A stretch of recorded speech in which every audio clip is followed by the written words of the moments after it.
The Empire of Byzantium, Eastern Rome and its enduring legacy. Have you ever wondered what the world would look like if ancient Rome had never fallen? Imagine a civilization that preserved ancient traditions for over 1,000 years, blending them with Christian faith, magnificent architecture, and intricate political intrigue. This isn't a fantasy. This is the story of the Byzantine Empire, the Eastern Roman Empire, whose influence is still felt today. Chapter 1. The Birth of a New Empire. When Emperor Constantine the Great founded the city of Constantinople in 330 AD on the site of ancient Byzantium, no one could have predicted that this city would become the heart of an empire that would last for over 1,000 years. Constantine, a visionary leader, carefully selected the site not only for its strategic location, positioned on the crossroads between Europe and Asia, but also for its rich history and easily defensible harbor. As a beacon of Christian faith, Constantine's establishment of Constantinople marked a new chapter for both the city and the empire. The Roman Empire, already beginning to crack under pressure from internal strife, economic instability, and external threats, was soon to undergo a transformation. Constantine's decision to move the capital from Rome to this new city was pivotal, signaling the shift toward an Eastern-centered empire that would thrive for centuries. In 335 AD, after Constantine's death, the empire was divided into two parts, with his sons inheriting the Western and Eastern Roman empires. The Western Roman Empire, weakened by repeated invasions from barbarian groups such as the Visigoths, Vandals, and Huns, struggled to maintain control over its vast territories. By 476 AD, after the deposition of the last Roman emperor in the West, Romulus Augustulus, the Western Roman Empire officially fell. Yet, the Eastern Roman Empire, with its new capital in Constantinople, continued to flourish. What set Byzantium apart from the West was not only its geographic location but also its ability to adapt.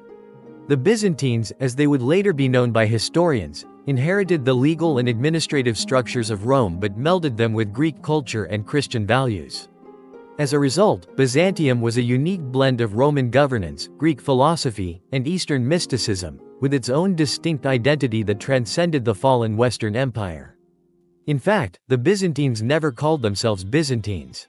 They regarded themselves as Romans, referring to their empire as Romania, and saw themselves as the true heirs of the Roman legacy, even as the western half crumbled into history. An interesting fact: the city itself was an architectural marvel. Constantine spared no expense in its construction, bringing together the best engineers, architects, and artisans of the time. The result was a city filled with magnificent structures such as the Hagia Sophia, a church that would become a symbol of both the religious and imperial power of Constantinople, and the Hippodrome, a grand arena for chariot races and public events. These landmarks would stand as enduring symbols of Byzantine grandeur and influence. The resilience of Byzantium in the face of external and internal challenges would become the defining feature of the empire throughout its long and storied history. It wasn't simply a continuation of the Roman Empire, it was a rebirth of Roman greatness, in a new age, on a new stage. Chapter 2. Justinian and the Golden Age of Byzantium. One of Byzantium's greatest rulers was Justinian I, who ascended the throne in 527 AD. His reign was marked by an ambitious attempt to restore the lost grandeur of Rome. Justinian, with a fierce determination to reinstate the Roman Empire's former glory, launched large-scale military campaigns that temporarily brought Italy, North Africa, and parts of Spain back under the empire's control. His most notable general, Belisarius, led the imperial forces to victories that secured large swaths of territory once again for the Byzantine Empire. The reconquests were celebrated across the empire, with people seeing Justinian as the rightful heir to the legacy of the Caesars. These campaigns, while not without their challenges, showcased the empire's military prowess and strategic brilliance. But Justinian is famous not only for his military successes. He also transformed the legal landscape of the Byzantine Empire by initiating the codification of Roman law. The result was the Corpus Juris Civilis, a monumental body of laws that would become the foundation for many modern legal systems. The corpus unified centuries of legal tradition and created a system that reflected both Roman principles and the evolving needs of the Byzantine world. Did you know that the influence of this legal code is still felt in countries like France and Germany, where Roman law became the cornerstone of legal norms?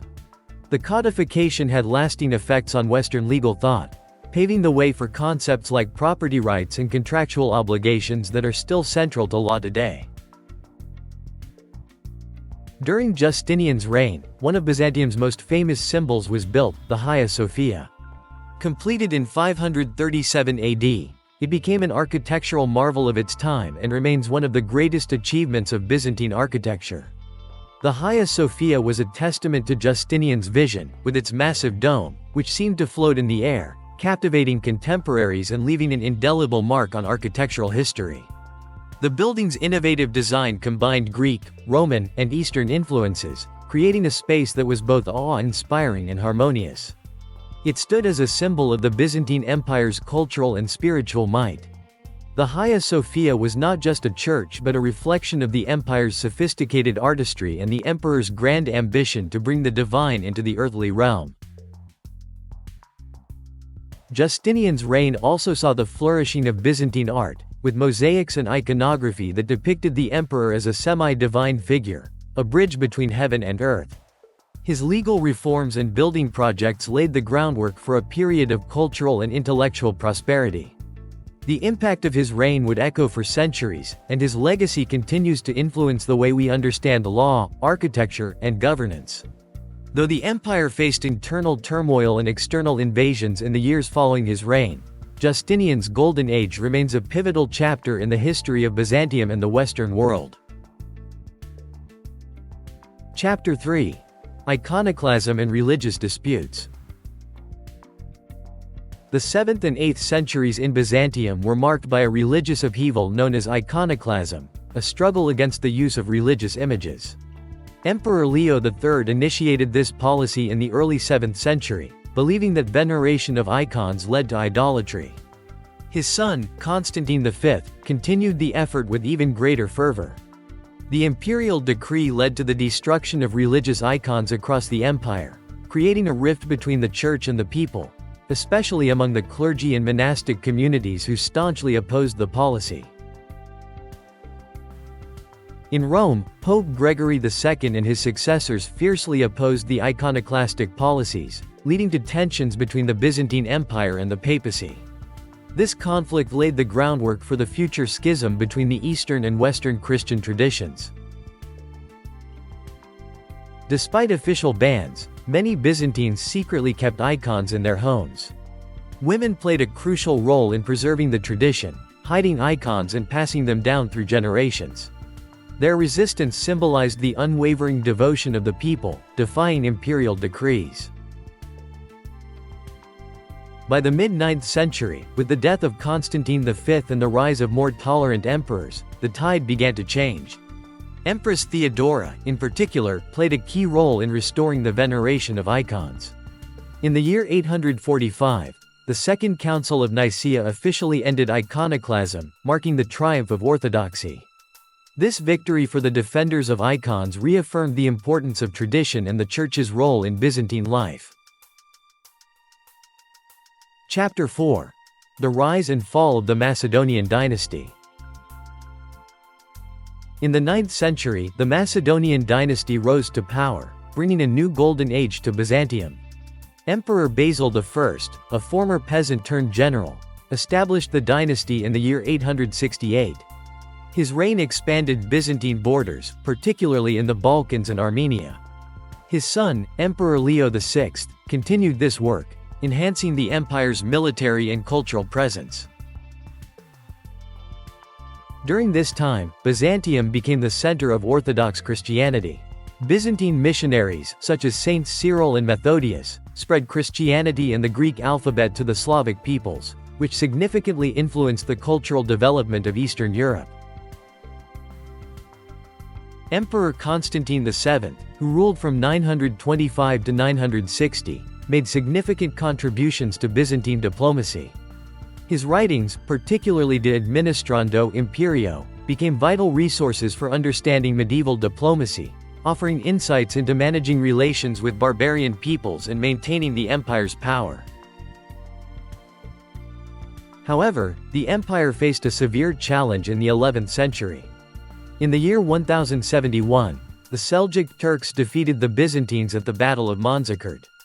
This loss led to the collapse of Byzantine control over Anatolia, a crucial region for the empire's economy and military. The defeat significantly weakened Byzantium, setting the stage for further decline. Despite this, the Macedonian dynasty's legacy lived on in the enduring spread of Orthodox Christianity and Byzantine culture across Eastern Europe. Chapter 5. The Crusaders and the Fourth Crusade. The 12th century marked a period of both endurance and vulnerability for the Byzantine Empire. Despite its once formidable presence, the empire's political and military power had begun to wane. The once great Byzantine influence had faltered due to internal strife, territorial losses, and the rise of new, more powerful enemies on its borders. However, this weakening also drew the attention of Western European states, who saw an opportunity to exploit Byzantium's vulnerability. In this tumultuous period, the Fourth Crusade was launched with the stated goal of reclaiming the Holy Land from Muslim control. But as fate would have it, the events of the Fourth Crusade took a dramatically different and catastrophic turn. In the year 1204, the Crusaders, who were initially focused on reaching Jerusalem, were diverted by financial motives and internal disputes. Lured by the wealth and treasures of Constantinople, the Crusaders turned their sights on the Byzantine capital itself. Their assault on the city was swift and merciless. Constantinople, once a symbol of grandeur and Christian unity, fell to the invaders in a shocking display of betrayal and brutality. The walls of the great city, which had withstood numerous sieges throughout history, could not hold against the relentless waves of the Crusaders. The city was plundered for 3 days, and countless priceless treasures were stolen, many of which found their way into Western Europe. The looting was so extensive that it left the once proud city unrecognizable. In the aftermath, the Byzantine Empire was left in ruins, with a dark shadow hanging over its legacy. One of the most poignant facts is that many of the treasures taken from Constantinople during the sack can still be seen today in museums and cathedrals across Western Europe, such as the magnificent collection in Venice, where the spoils of war remain a testament to the loss suffered by Byzantium. Following the destruction of Constantinople, the Crusaders established the Latin Empire, a foreign rule that sought to replace the Byzantine government. However, the Byzantines, though diminished and scattered, did not surrender their hopes for the restoration of their empire. For more than 50 years, the Latin Empire ruled, but its authority was fragile, constantly challenged by uprisings and external pressures. The Byzantine spirit, though battered, was not defeated. In the year 1261, Michael the Palaiologos, a determined and capable leader, orchestrated a remarkable comeback. He led a successful campaign to reclaim Constantinople, and in that pivotal year, the Byzantine Empire was officially restored under the Palaiologos dynasty. Though the Byzantines regained their capital, the empire was a shadow of its former self. The once mighty Eastern Roman Empire, which had dominated the Mediterranean world for centuries, had been irrevocably altered.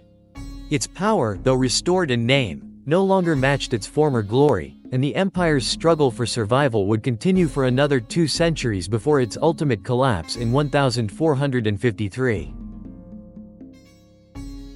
Thus, the story of the Fourth Crusade serves as a tragic reminder of the fragility of empires and the unpredictable course of history. The Byzantine Empire, despite enduring several centuries of glory, was left scarred by this betrayal, and its legacy became increasingly defined by the hardships of its later years. But even in the face of adversity, the Byzantine people held fast to their identity, and their remarkable resilience left an indelible mark on the history of the Eastern Mediterranean. Chapter 6. The Decline of the Empire and its Eternal Legacy. The last 2 centuries of Byzantium saw a slow decline. Internal strife and external threats, especially from the rising Ottoman Empire, weakened the empire significantly. The Fourth Crusade in 1204, which resulted in the sacking of Constantinople, was a devastating blow. Though the city was later reclaimed, the empire never fully recovered. By the 15th century, the Ottomans surrounded Constantinople, and in 1453, Sultan Mehmed II's forces breached the city's walls, ending the thousand-year history of Byzantium. However, Byzantium's legacy lives on.